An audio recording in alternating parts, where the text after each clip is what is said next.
Accountant हूँ। Business को देखा था तो उस समय हमारा अपना ट्रेडिशनल बिजनेस हुआ करता था और उस बिजनेस के साथ साथ हमने इस बिजनेस को शुरू किया था। हमारे दोस्त मिस्टर शेष गणेश और गीता भाटी जो यहाँ पर बैठे हुए हैं, उन्होंने ये अपॉर्चुनिटी हमें दिखाई थी। और एक मजेदार बात क्या है, उस समय हम किसी लुकिंग जोन में नहीं थे। बहुत सारे लोग जिंदगी में कुछ ढूंढ रहे होते हैं, कुछ बड़ा करना है, कुछ नया करना है, कुछ एक्स्ट्रा करना है, बट हम किसी भी लुकिंग जोन में नहीं थे और फिर भी हमने इस बिजनेस को शुरू किया। पता है क्यों? क्योंकि हमें लगा 4200 रुपये कोई बड़ी रकम नहीं है दोस्ती बनाए रखने। तो मैं आपको एक चीज जरूर कहना चाहूंगा, मेरा जो पहला मैसेज है आप सबको वो एक ही है कि इस बिजनेस में किसी भी आदमी को कभी भी प्री जज मत करिएगा। कौन करेगा कौन नहीं करेगा ये कभी डिसाइड मत करिएगा। हर आदमी के इस बिजनेस को करने के कारण शुरू करने के अलग होते हैं और वो इस बिजनेस को जब सफलतापूर्वक करता है तो कारण बहुत सारे निकल जाते हैं। ठीक है, तो उन्होंने हमें इस बिजनेस में शुरुआत करवाई और जब उन्होंने मुझे प्लान दिखाया था, मुझे आज भी याद है वो, क्योंकि वो बायो का स्टूडेंट थे और मैं मैथ का स्टूडेंट था, तो प्लान में कैलकुलेशन बड़ी ऊपर नीचे हो गई और जो पैसा आना चाहिए था वो आने की बजाय पैसा चला गया, बट फिर भी हमने ज्वाइन किया।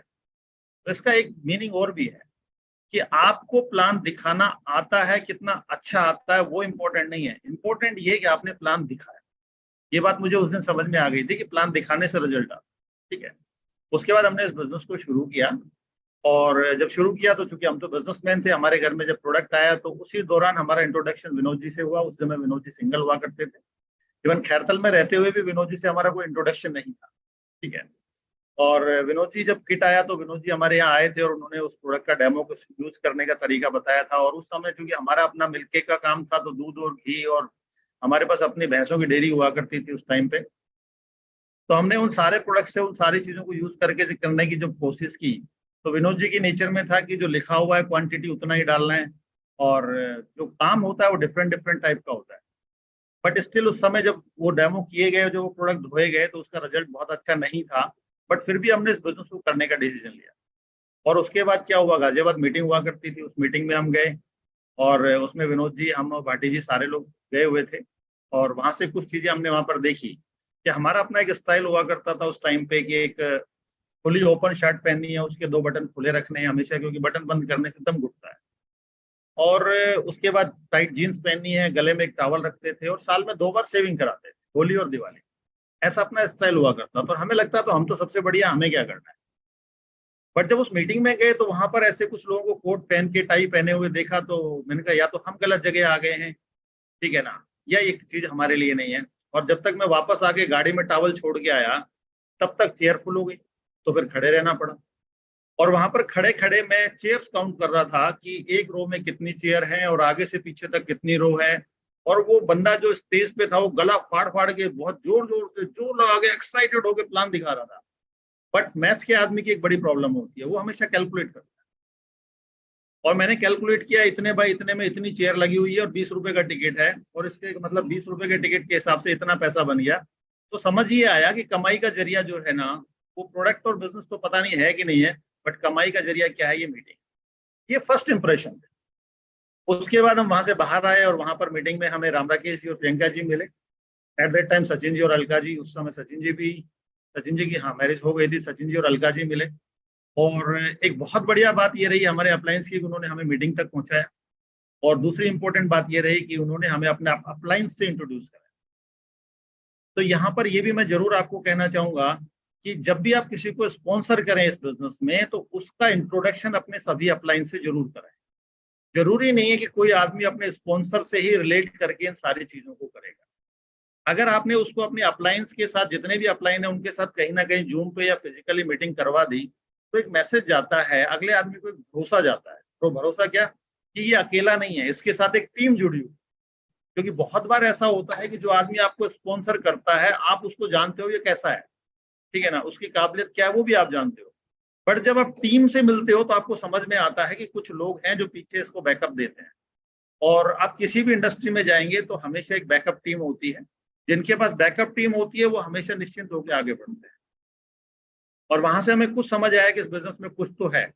और नतीजा ये हुआ कि जब हमने इस बिजनेस को शुरू किया तो हमारे एक तीसरे दोस्त हैं, भाटी जी गुजर है, मैं यादव हूँ, और तीसरे दोस्त और थे एक सतवीर सिंह चौधरी, वो जाट है। तो उनको पता लग गया कि इन्होंने कुछ किया है। तो उनका फोन आया कि जी आप लोगों ने कुछ बिजनेस किया है। मैंने कहा किया है, बट 4200 रुपये लगा दिए हैं और कोई गारंटी नहीं है कि उसमें कुछ बनेगा। मैंने कहा डूब भी सकता है। अपनी पहली इंप्रेशन यही था। तो उसने कहा कि देखो जब तुम दोनों के डूबेंगे तो मेरे भी डूब जाएंगे, मैं भी करूंगा। तो मैं कहा ठीक है, अगर इच्छा ऐसी है तो तू भी आ जा। और नतीजा ये हुआ कि उन्होंने भी शुरू कर दिया। अभी वो भी यहाँ पर बैठे हुए हैं, वो भी प्लेटिनम है। तो पहली चीज तो ये है कि आप किसी का भरोसा करते हो क्या, और दूसरी चीज आपकी मार्केट क्रेडिट क्या ऐसी है कि कोई आपके ऊपर भरोसा करता है क्या। ये दोनों ही चीजें बहुत इंपॉर्टेंट होती है इनिशियली इस बिजनेस, ठीक है। बट अगर ऐसा नहीं है तो उससे आगे की कहानी भी मैं बताऊंगा, क्योंकि शुरू में ऐसे कुछ लोग हैं जो आपके कहने से बिजनेस में आ जाएंगे, और वो प्राइमरी फेसों में जो लोग आ जाएंगे वो चीजों को देखेंगे समझेंगे, बट पता नहीं बिजनेस को बड़ा करेंगे या नहीं करेंगे। बट कुछ समय के बाद आपको चीजों को धीरे धीरे समझना होता है, और समझने के साथ साथ कुछ चीजों को सीखना भी होता है। जब हम मीटिंग्स में गए तो पहली बार हमें पता चला कि मीटिंग में जब भी आप जाओ तो एक पेन और डायरी लेके जाओ, क्योंकि मीटिंग में जितनी चीजें बताई जाती है वो सारी की सारी चीजें आपको याद नहीं रह सकती। मुझे फर्स्ट मीटिंग का इंप्रेशन सिर्फ इतना है कि एक आदमी स्टेज पे गला फाड़ के चिल्ला रहा था बहुत जोर जोर से, और मैं कुर्सियां काउंट कर। आप सोच के देखिए, अगर मेरे हाथ में डायरी और पेन होता तो हो सकता है मैं उसकी बताई हुई कुछ चीजों को लिखने का प्रयास करूं, ठीक है। तो बाद में हमें समझ में आया कि हर मीटिंग में जब भी जाओ आपके हाथ में एक डायरी और एक पेन होना चाहिए, सो दैट कि वहां पर जो भी चीजें आपको समझ में आए उनको आप नोट करें, और घर जाके आप उसके ऊपर मंथन करेंगे तो भविष्य में वो आपको बहुत काम आने वाली है, क्योंकि सुनी हुई चीज बहुत जल्दी ज्यादा देर याद नहीं रहती। बट आपने सुना है, देखा है और उसको लिखा है, तो वो आपको बहुत लॉन्ग टर्म तक आपकी मेमोरी में रहती है। और अगर आपने घर आके उसको दोबारा पढ़ा है तो डेफिनेटली वो आपको दोबारा बहुत लंबे समय तक काम आने वाला है। और अगर साल 2 साल बाद दोबारा डायरी निकाल के देखेंगे तो आपको बहुत काम आएगा। इसके ऊपर भी मैं आपको एक बहुत इंपॉर्टेंट बात बताऊँ। देन मीटिंग्स में आना जाना लगा रहता था, दिल्ली गाजियाबाद हमारा रोज का काम था, क्योंकि हमारा मिल्क केक का काम हुआ करता था। सुबह 11 बजे सुबह निकलते थे, 5 बजे रात को घर में घुसते थे 11 बजे, और इतने बिजी शेड्यूल में महीने में मुश्किल से 4-5 छुट्टियां करते थे, और उस दिन कारखाने के बहुत सारे काम होते थे। फिर भी हमने इस बिजनेस को जैसे तैसे करना शुरू किया। बट एक अच्छी बात क्या हुई कि मार्केट क्रेडिट ठीक थी, तो पहले महीने हम 3 दिन में 6% चले गए। उस जमाने में जब प्रोडक्ट कम हुआ करते थे फिर भी हम 6% एसओपी चले गए। अगले महीने हम 9% चले गए। तो इस बिजनेस में जब कोई आता है और अगर उसमें जोश है और उसकी मार्केट क्रेडिट ठीक है तो वो चला जाता है, और उससे अगले महीने हम 0% भी गए। तो हमने वहां जाकर एक चीज और सीखी कि ये बिजनेस वो बिजनेस नहीं है जो हमारा वाला बिजनेस है, क्योंकि हमारे ट्रेडिशनल बिजनेस को करने का तरीका अलग था और एमवे बिजनेस को करने का तरीका अलग। दोनों में एक चीज कॉमन थी कि प्रोडक्ट के बिकने से पैसा आता। वहां भी प्रोडक्ट कलागन बिकता था तो पैसा आता था, और यहाँ भी जब प्रोडक्ट बिकते थे तो ही पैसा आता। ये चीज तो कॉमन थी, तो ये तो था कि बिजनेस है। बट करने के स्टाइल दोनों के डिफरेंट डिफरेंट थे, ठीक है। और उसके बाद जब हमने उन चीजों को दोबारा से देखना शुरू किया कि ऐसा क्यों हुआ, तो हमें एक दूसरी चीज समझ में आई कि एमवे बिजनेस जो है वो डुप्लीकेशन का बिजनेस। आप कितने ही टैलेंटेड आदमी हो, आप जितने ज्यादा टैलेंटेड होंगे आपके लिए इस बिजनेस को करना उतना ही मुश्किल होगा, ठीक है। और हमारे साथ ये समस्या ज्यादा थी कि हमें हमारे जैसा आदमी मिलना बड़ा मुश्किल काम होता था, क्योंकि जिस आदमी ने जिंदगी में जितने ज्यादा धक्के खाए होते हैं उसके पास उतना ज्यादा एक्सपीरियंस, ठीक है ना। एक आदमी जिसने धक्के नहीं खाए हैं उसके पास कोई एक्सपीरियंस नहीं है, वो साफ सुथरा आदमी है, जैसा कहोगे वैसा मान लेता है। तो उसी दौरान जब हम इस बिजनेस को करते जा रहे थे उठापटक चलती चली जा रही थी। बट फायदा क्या था कि अपलाइन के एसोसिएशन में थे, प्रोडक्ट हमें अच्छे लग रहे थे, और जब हम लोगों से बात कर रहे थे तो लोग बोलते थे प्रोडक्ट महंगे हैं।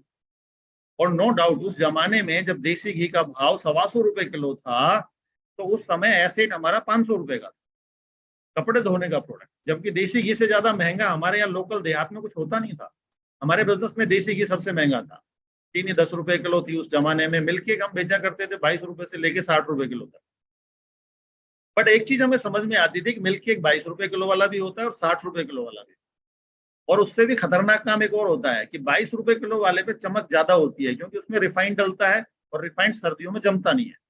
और जो प्योर का माल बनाते थे, जो 100% प्योर होता था, जिसमें फैट भी 60 से ऊपर होता था, और उसकी स्थिति ये होती थी कि सर्दियों में जैसे ठंड होती थी वो जम जाता था।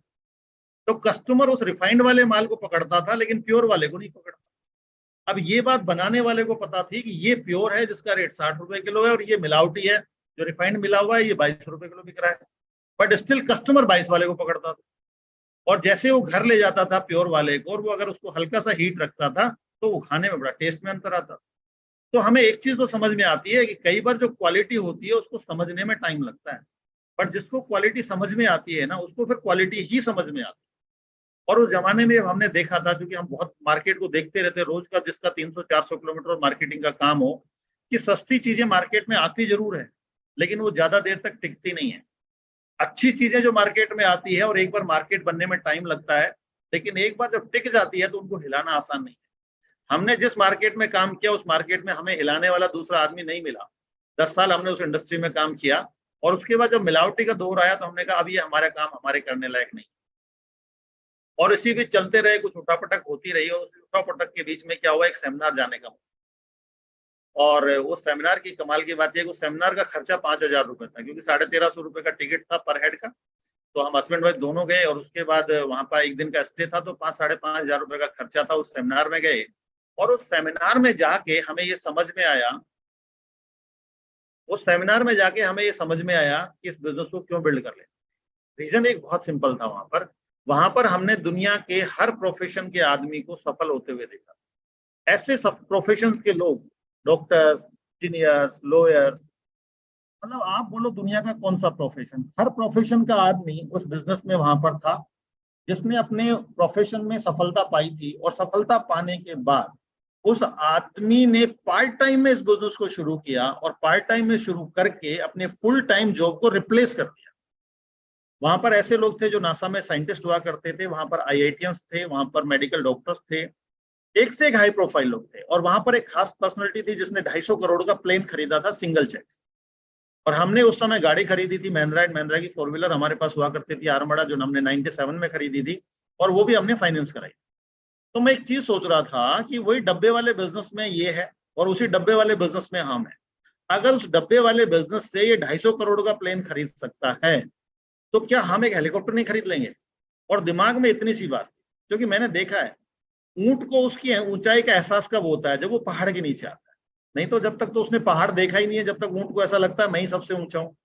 क्योंकि एट दैट टाइम हमारे पास अपना घर था, अपनी गाड़ी थी, सब था। 97 में गाड़ी खरीद लेना और वो भी 4 लाख रुपए की, तो हमें लगता था हम तो सबसे अच्छे हैं, हमारे जैसा कौन है। पर उस सेमिनार में जाके समझ में आया कि हम सबसे अच्छे नहीं है, हम अपने चारों तरफ अपने यार दोस्तों के हिसाब से देखते हुए अच्छे हैं। क्योंकि आम आदमी क्या करता है, अपने चारों तरफ के लोगों को देख के एक बेंचमार्क बना लेता है और वही उसके बेंचमार्क होते हैं। उनको लगता है मैं इनसे आगे हूं तो बहुत अच्छा है, क्योंकि उसका कंपटीशन उस आदमी से नहीं है जो दिखता नहीं है, एक आम आदमी की बात है। लेकिन जो बड़े लोग हैं उनका कंपटीशन किसका है? अगर वो बिलियनियर है तो वो ये सोच रहे हैं कि मैं दुनिया के टॉप 100 में आता हूँ क्या।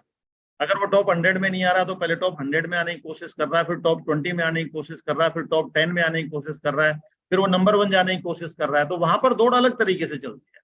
बट एक आम आदमी हमेशा इतना ही सोचता है कि मेरे यार दोस्त रिश्तेदार जिनके आसपास मैं उठता बैठता हूँ, क्या मैं उनसे बेटर हूँ?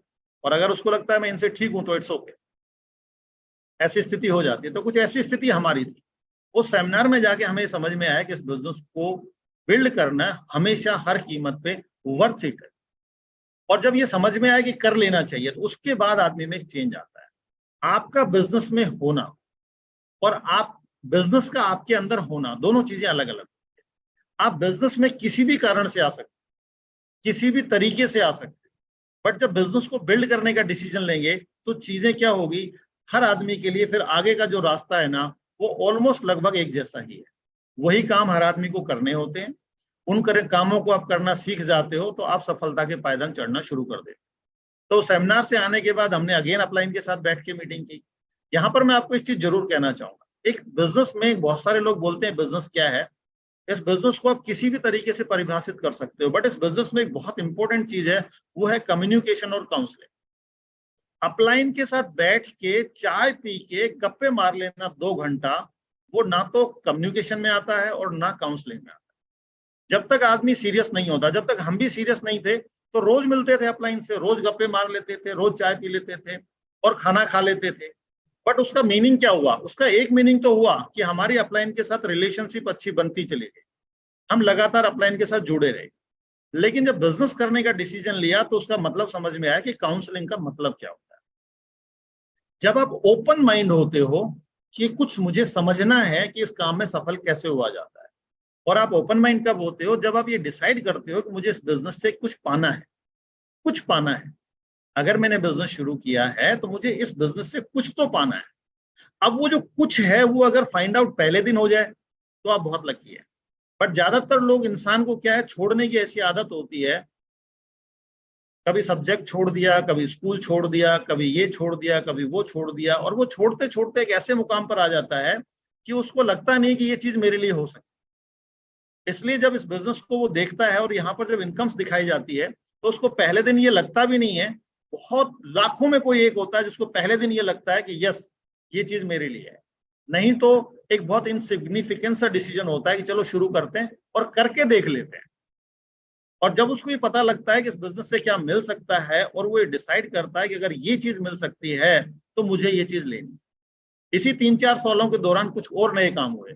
क्या हुआ, विनोद जी ने क्वालिफाई करना शुरू किया एएलएस के लिए, और चूंकि गाड़ी हमारे पास होती थी तो एयरपोर्ट छोड़ के आना और लेके आना तो बड़ा कंफर्टेबल होता है, लेकिन छोड़ के आना ना थोड़ा सा टफ टास्क होता है। अगर आपके अपलाइन कभी फॉरेन घूमने जा रहे हैं एमवे के खर्चे के ऊपर, तो आप एक कष्ट करना, उनके साथ बैठ के जाना और उनको छोड़ के वापस आना।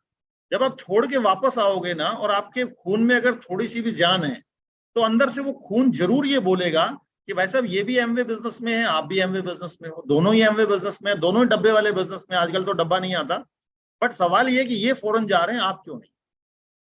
आपके भी दो हाथ है, आपके भी दो पैर है, एक मुंह है, आपको भी बोलना आता है, ठीक है ना। हो सकता है आप किसी ऐसे आदमी की अपलाइन हो या डाउनलाइन हो जो आपसे ज्यादा स्ट्रॉन्ग हो, ठीक है, या आपकी हाइट 6 फीट 6 इंच हो, कुछ भी हो सकता है, बट स्टिल वो जा रहे हैं और आप नहीं जा रहे हो। अगर आपके दिमाग में ये क्वेश्चन आना शुरू आ जाएगा ना, तो आपका दिमाग कुछ रास्ते बताना शुरू करेगा कि ऐसा क्या है जो वो करते हैं और मैं नहीं करता।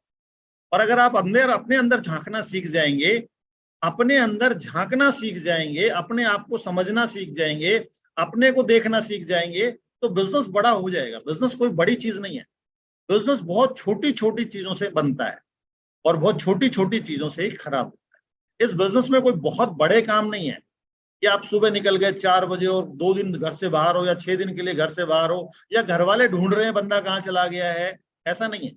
बहुत सिंपल सिंपल से काम है। बट जब ये बिजनेस आपके अंदर चला जाता है तो उसके बाद वो आपको अंदर से एक आवाज आती है कि मुझे कुछ चीजों को सीखना है और समझना।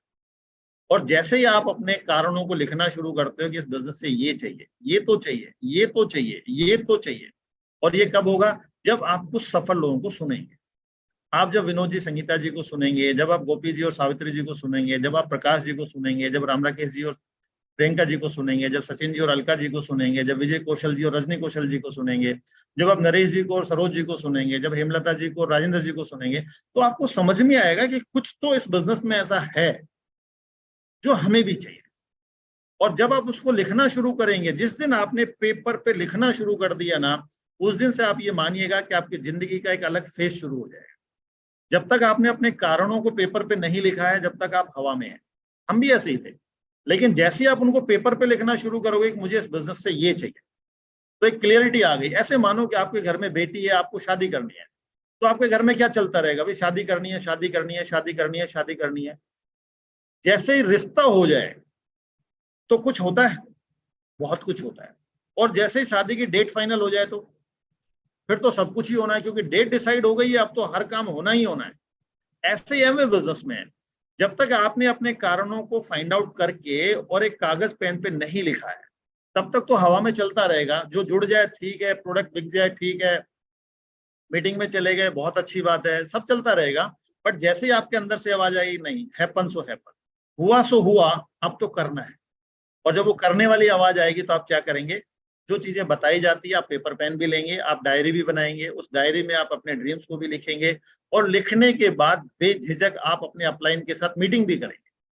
और जब मीटिंग करेंगे तो आपका अपलाइन आपको एक गेम प्लान देगा, एक आंकड़े देगा कि क्या करने से ये ड्रीम आपके पूरे हो सकते हैं।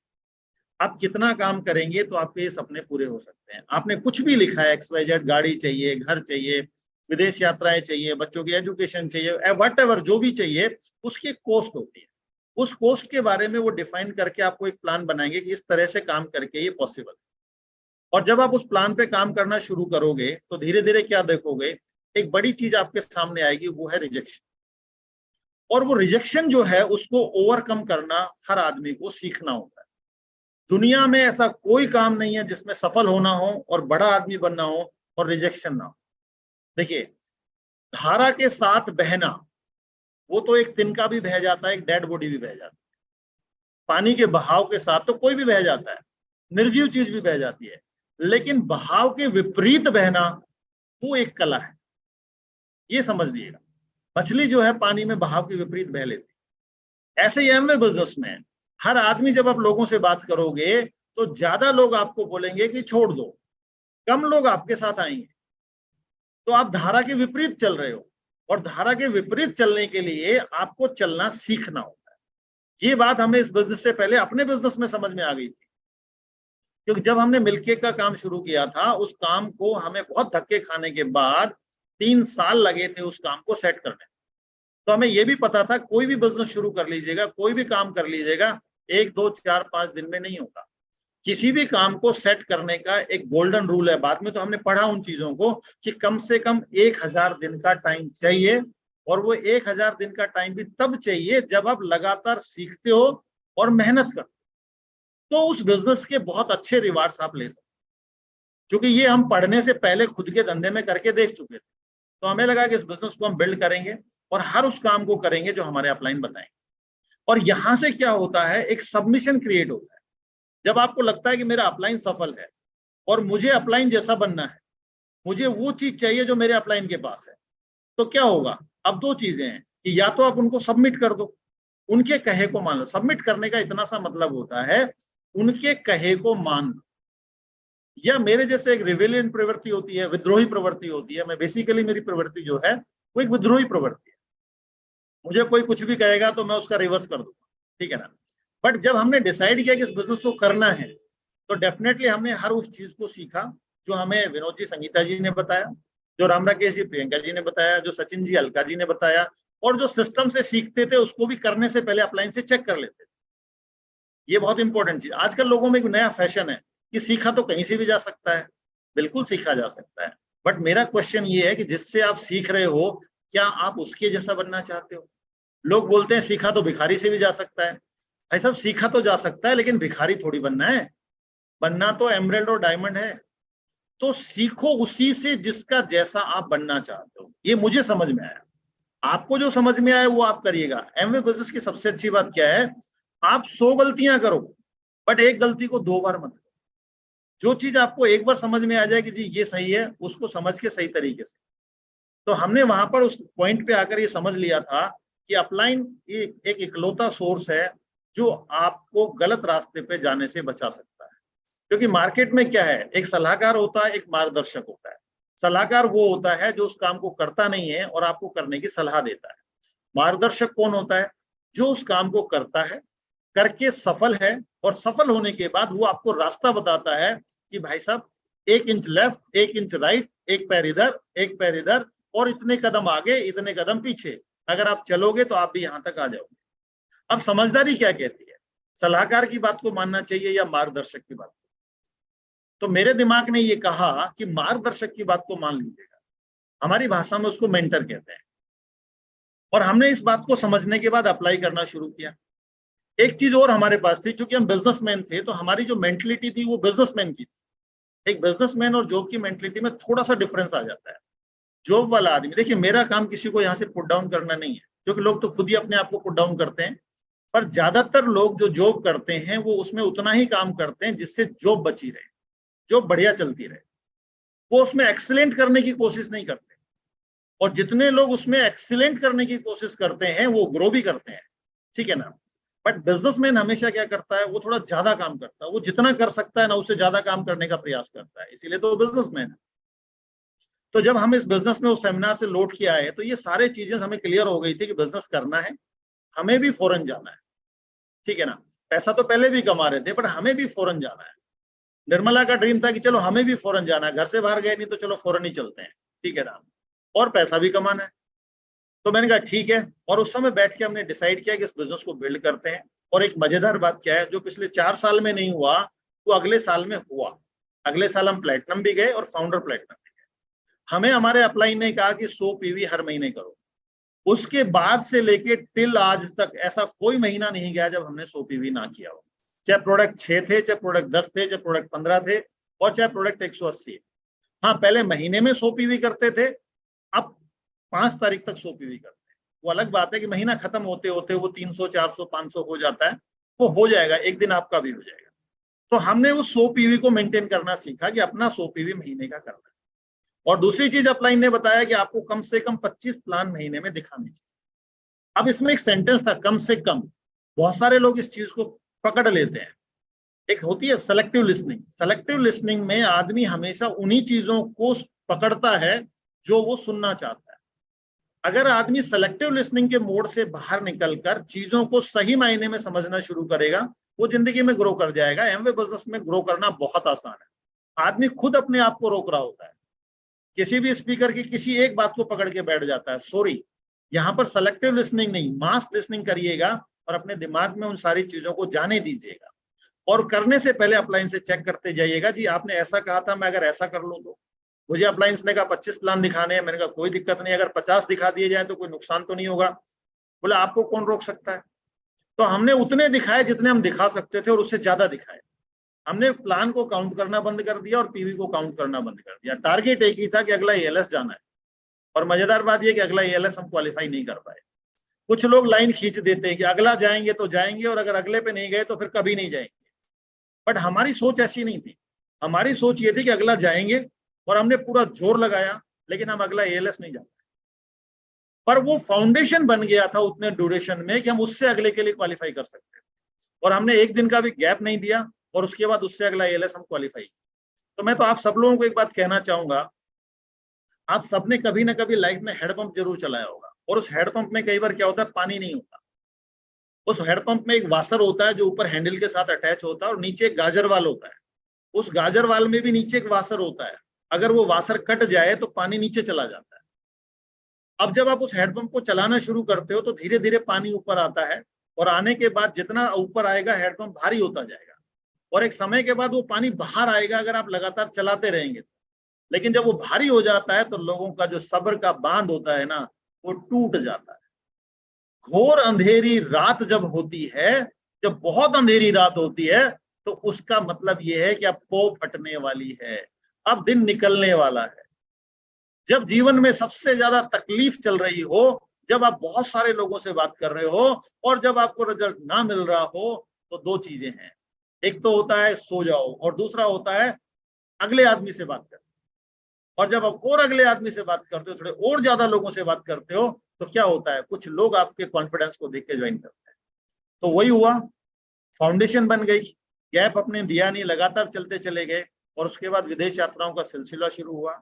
Spain, France, Italy, Germany, China, Thailand, Malaysia, Switzerland, Rome, तुर्की, ऑस्ट्रेलिया, कनाडा और पेरिस, ये सारे कंट्री घूमे हैं। और अभी तो पार्टी शुरू हुई, ऐसा नहीं खत्म हो गई अभी पार्टी का। और सभी लोगों का, सभी लीडर्स का थैंक्स करेंगे जिन्होंने आज की मीटिंग को इतना वंडरफुल बनाया।